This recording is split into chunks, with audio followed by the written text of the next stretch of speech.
নমস্কাৰ আৰম্ভ কৰিছোঁ দশম শ্ৰেণীৰ সাধাৰণ বিজ্ঞানৰ পোহৰৰ পাঠটিৰ পৰা গোলকাৰ দাপোনৰ দ্বাৰা পোহৰৰ প্ৰতিফলনৰ বাবে চিহ্ন প্ৰথা। এই পদ্ধতিত আমি নতুন কাৰ্য্য পদ্ধতি অৱলম্বন কৰিম। নতুন কাৰ্য্য পদ্ধতি আমি স্থানাংক পদ্ধতিৰ x, o, x ডেছ অক্ষক মুখ্য অক্ষ হিচাপে লৈ y, o, y ডেছ অক্ষত আমি এখন দাপোন থকা বুলি বিবেচনা কৰোঁ।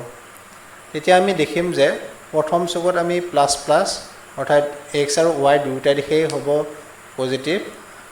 ঠিক একেদৰে x ডেছ দ্বিতীয় চুকত x ডেছ আৰু y দিশ হ'ব নেগেটিভ আৰু পজিটিভ। তেনেকৈ থাৰ্ডত মাইনাছ মাইনাছ আৰু ফ'ৰ্থ চুকটোত হ'ব প্লাছ মাইনাছ। এতিয়া আমি x ডেছ অক্ষৰ ফালে যিমানবিলাক দিশ আমি ল'ম বা দূৰত্ব আমি জুখিম এই আটাইবিলাকেই হ'ব নেগেটিভ আৰু এক্সৰ দিশত যিমানবিলাক আমি চোখ ল'ম এই গোটেইবোৰেই হ'ব পজিটিভ। এতিয়া আমি মুখ্য অক্ষক আমি পি বিন্দুৰে আমি নামাকৰণ কৰিম, যিহেতু দাপোনখন আমি বিবেচনা কৰিছোঁ। গতিকে আমি প্ৰথমতে অৱতল দাপোন এখন বিবেচনা কৰোঁ। অৱতল দাপোনখনৰ মেৰুৰ পৰা ফকাছৰ মাজৰ দূৰত্ব আমি ফকাছ দৈৰ্ঘ্য বুলি কওঁ। এতেকে মেৰুৰ পৰা ফকাছৰ দিশ যিহেতু x ডেছ অক্ষৰ ফালে, এতেকে ফকাছ দৈৰ্ঘ্যটো কি হ'ব নেগেটিভ হ'ব, কাৰণ x ডেছৰ দিশটো আমি নেগেটিভ। গতিকে x ডেছৰ দিশ নেগেটিভ হোৱাৰ হেতুকে পিৰ পৰা এফৰ মাজৰ দূৰত্ব অৰ্থাৎ ফকাছ দূৰত্ব স্মল f ইকুৱেল ঋণাত্মক বা মাইনাছ। ঠিক একেদৰে আমি ফাৰ্ষ্ট কেন্দ্ৰ পাম। ফাৰ্ষ্ট কেন্দ্ৰ ফকাছৰ দুগুণ আমি জানো, বা ফাৰ্ষ্ট কেন্দ্ৰ ফকাছ ফাৰ্ষ্ট কেন্দ্ৰৰ আধা। গতিকে ফাৰ্ষ্ট কেন্দ্ৰটো আমি ক'ত পাম? x ডেছ অক্ষতেই পাম। এটাকে ফাৰ্ষ্ট কেন্দ্ৰ কি হ'ব নেগেটিভ হ'ব বা ঋণাত্মক হ'ব। গতিকে আমি ফাৰ্ষ্ট কেন্দ্ৰৰ দূৰত্বক আমি ভাজ ব্যাসাৰ্ধ বুলি কওঁ, পিৰ পৰা চিৰ মাজৰ দূৰত্ব অৰ্থাৎ r ইকুৱেল ঋণাত্মক বা নেগেটিভ। এতিয়া আমি স্ক্ৰীণত দেখিছোঁ মুখ্য অক্ষত আমি এটা লক্ষ্যবস্তু স্থাপন কৰিছোঁ। এই লক্ষ্যবস্তুটোক আমি পিৰ পৰা লক্ষ্যবস্তুৰ মাজৰ দূৰত্বক আমি কি কওঁ? লক্ষ্যবস্তু দূৰত্ব কওঁ। ইয়াক আমি ইউৰে বুজাওঁ। আৰু কাৰ্য্য পদ্ধতিৰ মতে দাপোনৰ বাওঁফালে সদায় আমি লক্ষ্যবস্তুটো ৰাখিম।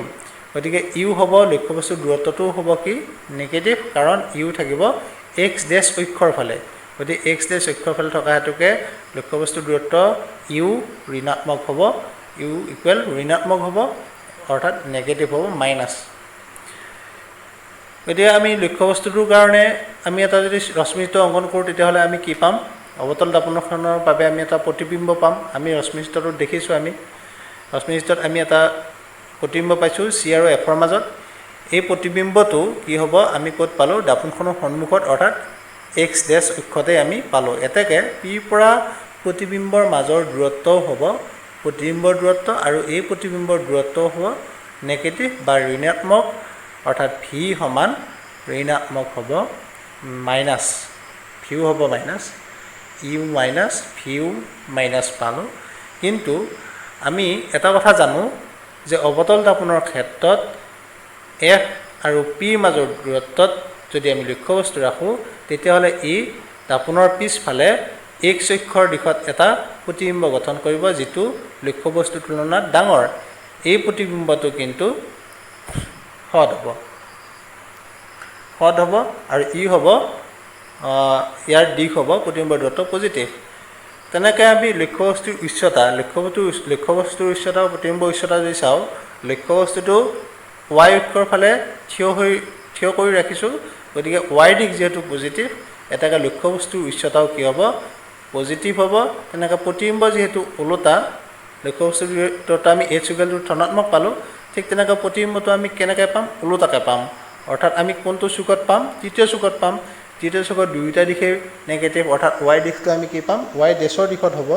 গতিকে y ডেছৰ দিশত হোৱাৰ গতিকে প্ৰতিবিম্বৰ উচ্চতাটো কি হ'ব h ডেছ হিচাপে নাম যদি দিওঁ তেতিয়াহ'লে ঋণাত্মক হ'ব, অৰ্থাৎ প্ৰতিবিম্বৰ উচ্চতাও হ'ব ঋণাত্মক।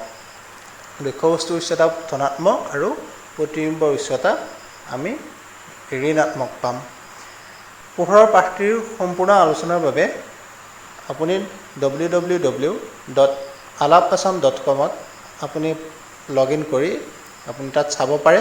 এই গোটেইখিনি প্ৰশ্ন উত্তৰ তাত দিয়া আছে। আৰু আমাৰ এই ইউটিউব চেনেলটো যদি ছাবস্ক্ৰাইব কৰা নাই তেতিয়াহ'লে ছাবস্ক্ৰাইব কৰি ল'ব পাৰে। এতিয়া আমি এখন উত্তল দাপনৰ কথা আমি বিবেচনা কৰিছোঁ। উত্তল দাপনখনৰ ক্ষেত্ৰত আমি একেদৰেই অৱতল দাপনখনৰ দৰেই ৱাই অক্ষত আমি উত্তল দাপনখন আমি ৰাখিছোঁ। এতিয়া আমি দেখিম যে উত্তল দাপনখনৰ বাবে এক্স অক্ষত ফকাছ আৰু ফাজ কেন্দ্ৰ পাইছোঁ। ঠিক একেদৰে আমি লক্ষ্যবস্তু আমি আগতেই কৈছোঁ, লক্ষ্যবস্তু আমি কি কৰিম, দাপোনখনৰ বাওঁফালে ৰাখিম। বাওঁফালে আমি লক্ষ্যবস্তুটো ৰাখিছোঁ।